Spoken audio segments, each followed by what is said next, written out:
Olá pessoal, na aula de hoje eu vou apresentar um pouco sobre as características dos resíduos sólidos. Bom, a caracterização dos resíduos sólidos ela antecede a classificação, que a gente vai ver posteriormente em outras aulas. Então, o levantamento das características com base na natureza, na origem, nas características físicas, químicas e biológicas dos resíduos sólidos nos dá grandes informações de onde o resíduo vem, quais os possíveis graus de periculosidade, de inflamabilidade que essas características podem impor ao resíduo. E aí vai dar subsídio à classificação do resíduo sólido propriamente dita, que a gente vai estudar nas próximas semanas. O conteúdo dessa semana terá uma carga horária dobrada, então eu abordarei nessa aula todo o conteúdo que estudaríamos praticamente em 2 semanas. Então, há algumas referências sobre essa caracterização de resíduos com base na produção, no consumo, na obsolescência, só que isso ainda nos deixa muito geral, tá? Aí a gente precisa focar ainda mais quanto à natureza ou à origem de onde esse resíduo vem. Eu costumo dizer, assim como uma pessoa, de onde ela vem, de qual família ela é, você consegue ter uma base de quem ela é. Com o resíduo não é muito diferente. Então, o resíduo mais comum que a gente vê são os resíduos domésticos ou residenciais, que é oriundo das atividades diárias das nossas casas.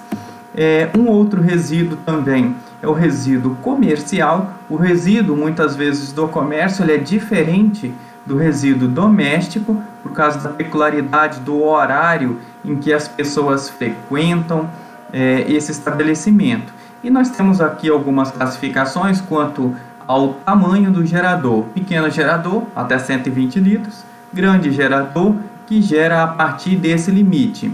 E aí, esse limite ele pode ser imposto também pela prefeitura, tá, do município, uma vez que, quando trata-se de atividade econômica, não é mais responsabilidade da prefeitura, a partir de um certo limite, fazer a gestão desse resíduo.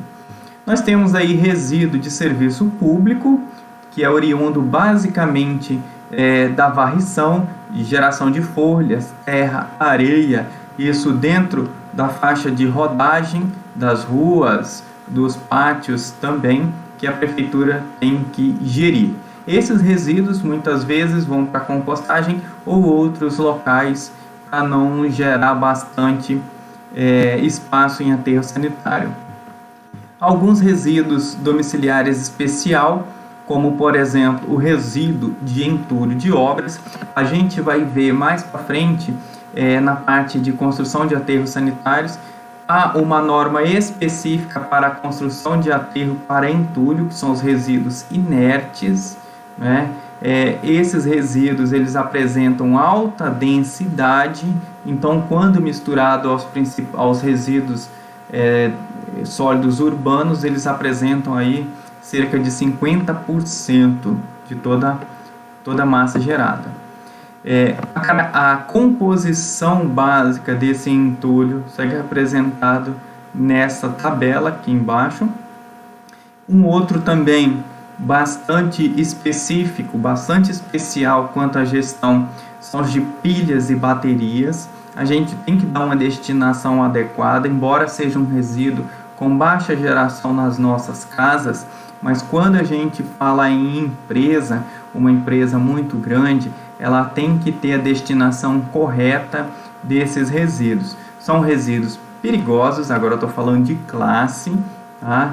Então, quando a gente tem um desses compostos aqui num resíduo, a gente já logo o classifica como resíduo perigoso. Posteriormente a gente vai ver. Então, as pilhas e baterias, elas têm destinação correta, são resíduos perigosos que a gente virá mais para frente. Lâmpadas fluorescentes também são resíduos classe 1, resíduos perigosos. As lâmpadas, elas têm características de periculosidade baseada muitas vezes no vapor ou no metal que compõe, exceto as lâmpadas de LED, que já tem aí uma outra tecnologia para fazer essa fluorescência. Então, são resíduos também com destinação específica.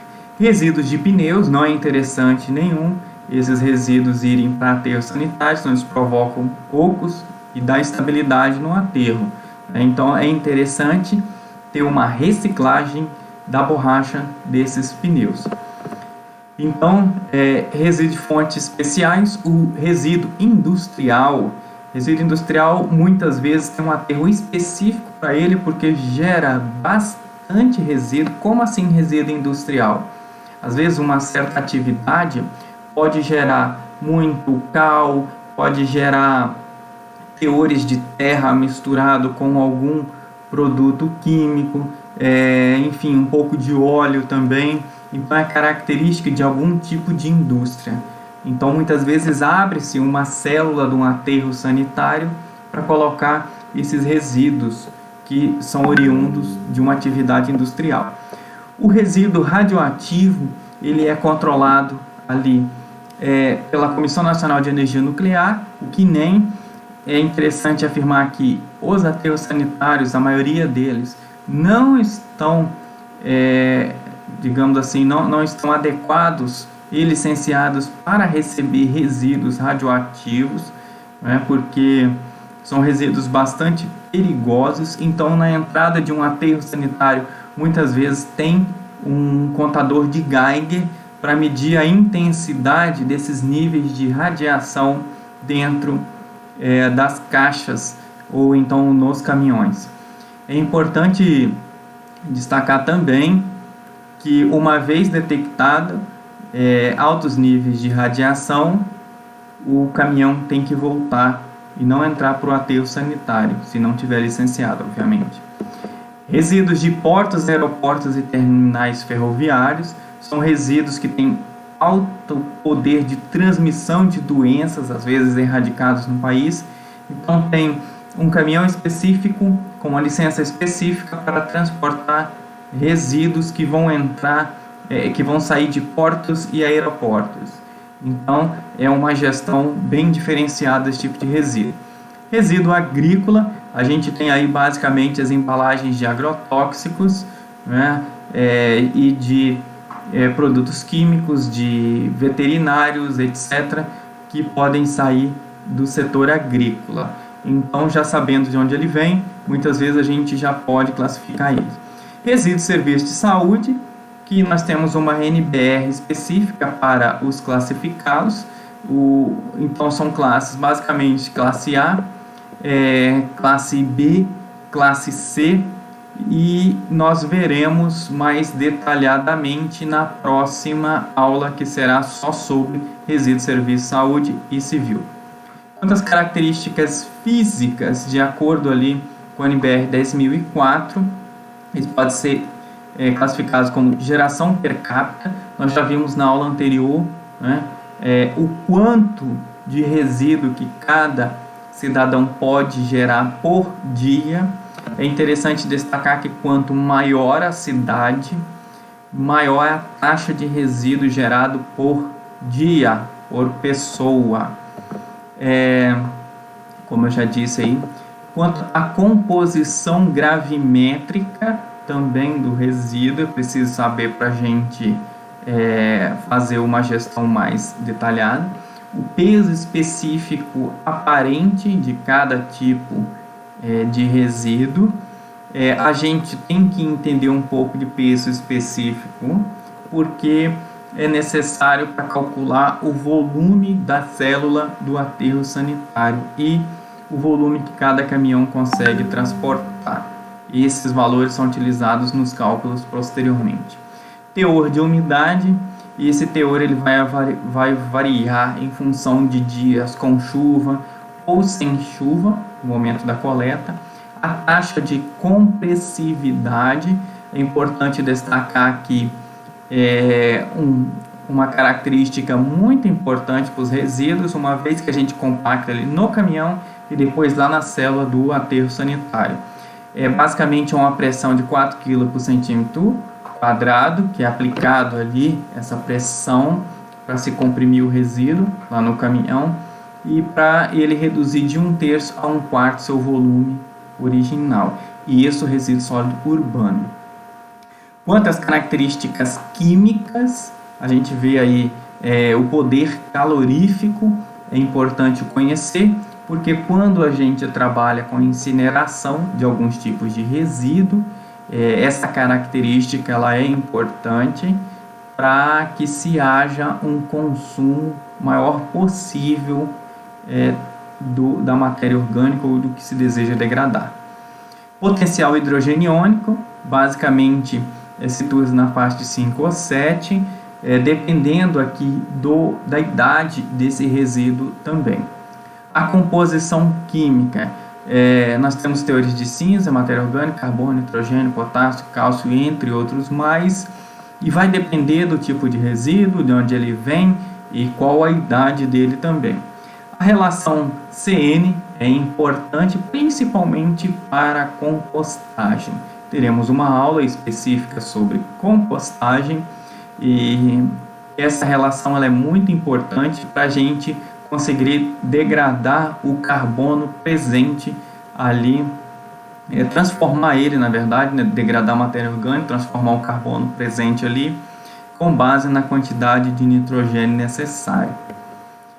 Quanto às características microbiológicas, nós temos aí, por exemplo, um agente teratogênio, que pode alterar a estrutura da vida embriorinária, né? Mutagênico, ele pode agir, dependendo do que esse resíduo tiver, ele pode agir no material genético, ou então um agente carcinogênico, pode alterar, causando câncer, ou então ecotoxicológico, que é o que a gente, na maioria das vezes, estuda, acaba fazendo testes, né? Então, algumas características e sua importância. A geração per capita, como eu já tinha comentado, é fundamental para projetar. A gente parte a partir da geração per capita, qualquer cálculo, e também do número de habitantes da cidade. A composição gravimétrica é importante para saber o que a gente vai gerir na hora de fazer um plano de resíduos sólidos também. O peso específico aparente é importante para dimensionamento de coleta, tamanhos de caçamba, container, entre outros. Teor de umidade, principalmente para a parte de compostagem, né, geração de chorume também. Compressividade, como eu já tinha comentado ali. pH, a sua importância também, que pode acabar corroendo os caminhões, container, etc. A composição química, para a gente situar sobre o tratamento que será empregado, qual é também a compatibilidade dos resíduos que poderão ser transportados e dispostos juntos, a relação carbono-nitrogênio, como já comentado, e as características biológicas. Algumas influências, como por exemplo os fatores climáticos, nós temos ali a influência sobre umidade, teor de folhas, embalagens, etc. Algumas épocas específicas que podem alterar também o teor, por exemplo, de embalagem de bebida, embalagem de papel, papelão, matéria orgânica, aumento populacional devido ao fluxo variante de turista, demográficos, como população urbana, quanto uma população maior a geração per capita. Então nós temos alguns fatores e a influência que eles podem gerar lá nas características dos resíduos. Esses fatores são importantes, devem ser levados em consideração para a gestão dos nossos resíduos, lá quando a gente faz o levantamento para a realização de um plano, para a gente indicar qual o melhor tratamento possível e depois na hora de planejar as células do aterro sanitário e outras formas de disposição e destinação, né? Alguns fatores também socioeconômicos, poder aquisitivo, desenvolvimento tecnológico, lançamento de novos produtos, altera ali as características de resíduos sólidos. Então, com base nessas características apresentadas, eu deixo aqui na página de disciplina uma tarefa que vocês vão buscar um artigo na internet que avaliou as características dos resíduos sólidos e para fazer a caracterização de um resíduo. Mais detalhes está lá na página da disciplina na tarefa. Muito obrigado, boa semana de estudo a todos.